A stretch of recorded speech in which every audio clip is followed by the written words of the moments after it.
ये देखिए आपको बात समझने यहाँ है कि देखिए रुमूज़े औक़ाफ़ का क्या फ़ायदा है।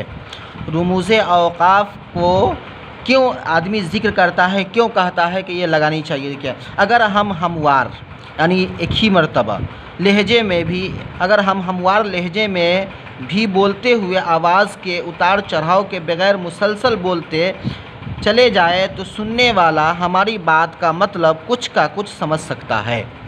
इसी तरह लिखते हुए भी हमें अपनी तहरीर में ठहराव और लहजों के मुताबिक अलामतें यानी निशानी लगानी चाहिए। इन अलामतों को रुमूज़े औक़ाफ़ कहते हैं। उन्हें क्या कहते हैं? रुमूज़े औक़ाफ़ कहते हैं। अब ये देखिए यहाँ पर दिया है घेर के, रुमूज़ रम्ज़ की जमा है जिनके माना क्या आते हैं? निशानात। और औक़ाफ़ वक़्फ़ की जमा जिसका मतलब आता है ठहराव, यानी निशानी देते हैं और ठहराव देते हैं। रुमूज़े औक़ाफ़ यानी कहाँ ठहरना है, कहाँ पर आपको रुकना है, कहाँ पर सकता है, कहाँ पर वक्फ़ा है और कहाँ पे क्या चीज़ की निशानी, सवालिया निशान है, फ़िजाइया निशान है, ख़त्मिया निशान है, यानी क्या चीज़ का निशान है वो आप क्या कहते हैं इसमें आपको बताने हैं। इसी वजह से ये रुमूज़े औक़ाफ़ का ये होना बहुत ही लिखाई में या बोलने में या पढ़ने में बहुत ही ज़रूरी है। अब ये क्या कहते हैं आप ये समझिए, रुमूज़े औक़ाफ़ की पूरी आपको ये यहाँ पर ये दिया है, आप ये समझिए पूरे रुमूज़े औक़ाफ़ दिया है। यह ज़ैल के ख़ात्मे में इन रुमूज़ का तारुफ़ पेश किया जाता है। अलामात यानी निशानी, यानी क्या सकता की क्या निशानी है, वक्फ़ा की क्या है, राब्ता की क्या है, ख़त्मा के क्या है, सवालिया का है, फ़िजाइया का क्या है, वावैन का क्या है, कौसैन का क्या है। सकता जुमले में मुख्तसर वक्फ़े के लिए, जुमले में सकता यानी मुख्तसर वक्फ़े के लिए यहाँ पर दिया जाता है। यहाँ पर ऊपर के निशानी देते हैं, तो ये ऊपर आप निशान दे दीजिएगा तो समझ में आ जाएगा कि यहाँ पर सकता है। वक्फ़ा सकते से किसी कदर तवील वक्फ़े के लिए, यानी कि सकता से थोड़ा सा ज़्यादा और ठहरना होगा तो उसको क्या बोलेंगे? उसको वक्फ़ा बोलेंगे।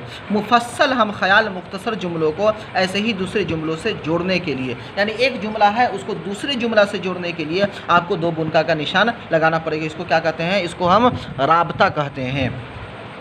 जुमले के ख़ात्मे पर, यानी कोई भी बात हम लिख दिए, लिखने के बाद अगर हमको क्या कहते हैं वो जुमला, वो लफ्ज़ मुकम्मल हो गया, वो लाइन मुकम्मल हो गई, वो बात मुकम्मल हो गई, तो वहाँ पर हम ये ख़त्मा का निशान हम लगा देंगे। फिर उसके बाद सवालिया, जुमले में सवालिया इजहार के लिए, यानी हम कोई सवाल बना रहे, क्वेश्चन बना रहे हैं, कोई सवाल बना रहे या किसी तरीके की बात हम लिख रहे हैं, अगर वो उसके अंदर सवालिया जुमला है, उसके अंदर किसी यानी उस राइटिंग के ज़रिए से किसी का कुछ सवाल कर रहे हैं, किसी से कुछ चीज़ हम पूछ रहे हैं, तलब कर रहे हैं, तो यहाँ पर ये आपका निशान होना ज़रूरी, जो हम लोग अक्सर लगाते हैं, इसको इस्तेमाल करते हैं। उसको क्या कहते हैं? सवालिया कहते हैं। फ़िजाइया जुमले में किसी जज्बे या तखातुब के लिए, यानी अपनी हैरत का इजहार करने के लिए, अपनी ख्वाहिशात को ज़ाहिर करने के लिए, अपनी जज्बे को ज़ाहिर करने के लिए जो चीज़ें वहाँ पर कर रहे हैं, वो अल्फाज लिख रहे हैं, वो लाइन लिख रहे हैं, वो शब्द लिख रहे हैं, ख्वाहिशात का, जज्बे का, यहाँ पर फ़िजाइया निशान हम क्या करेंगे? लगा देंगे। इसी तरीके से वावैन दिया है, कहने वाले के अल्फाज, कहने वाले के अपने अल्फाज के लिखने के लिए, यानी क्या कहते हैं जो अल्फाज उन्होंने कहा है उसी को आगे बढ़ के वहाँ पर लिखा जा रहा है, उसी के यानी उसी के अल्फाज को वहाँ पर दोहरा देते हैं, वो उसको क्या बोलेंगे? वावैन बोलेंगे। यहाँ पर कौसैन, जहाँ किसी दूसरी ज़बान का लफ्ज़ हो, जैसे कि यहाँ पर लिख रहे हैं लेकिन बात वही हो, लेकिन शब्द वहाँ पर दूसरा हो गया, जिसको कौसैन में लिख कर हम क्या कर देते हैं? उसका हम वहाँ पर जिक्र कर देते हैं, उसको क्या बोलते हैं? बैनुल कौसैन बोलते हैं, या सिर्फ हम कौसैन भी बोलते हैं तो चल जाएगा। तो इस तरीके से हमें ये पूरे क्या कहते हैं दर्जे झैल खाने में इन रुमूज़े औक़ाफ़ का तारुफ़ पेश किया जाता है। इसको आप खूब बेहतरीन तरीके से आप उसको समझ सकते हैं और खूब बेहतरीन तरीके से उसको जहन नशी भी कर सकते हैं। इसको आप कॉपी पे भी लिख सकते हैं। ये बहुत ही बेहतर चीज़ है। जो निशानात हैं आप उसको जहन में बैठाइए कि सकता का क्या निशानी है, वक्फ़ा की क्या निशानी है, सकता किसे कहते हैं, वक्फ़ा किसे कहते हैं, राबता किसे कहते हैं, राबता की क्या निशानी है,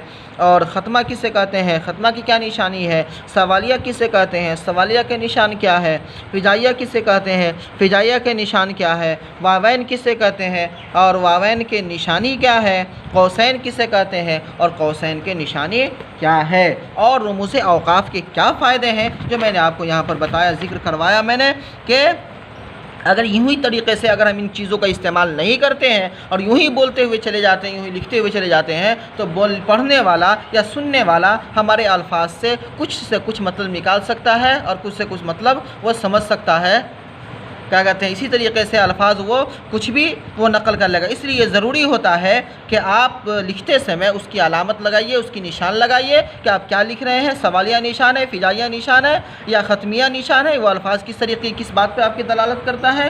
फिर उसके बाद आप सुनने अगर बोलते हैं तो बोलने के अंदर अपनी आवाज़ के अंदर ठहराव पैदा कीजिए, सख्ता पैदा कीजिए। फिर या तो अपने अल्फाज के अंदर उतार चढ़ाव का पैदा कीजिए, जिसके ज़रिए से आपकी आवाज़ अच्छी हो सके और आपका क्या कहते हैं बात दूसरों तक बआसानी जा सके और दूसरे लोग आपकी बातों को बआसानी समझ सके।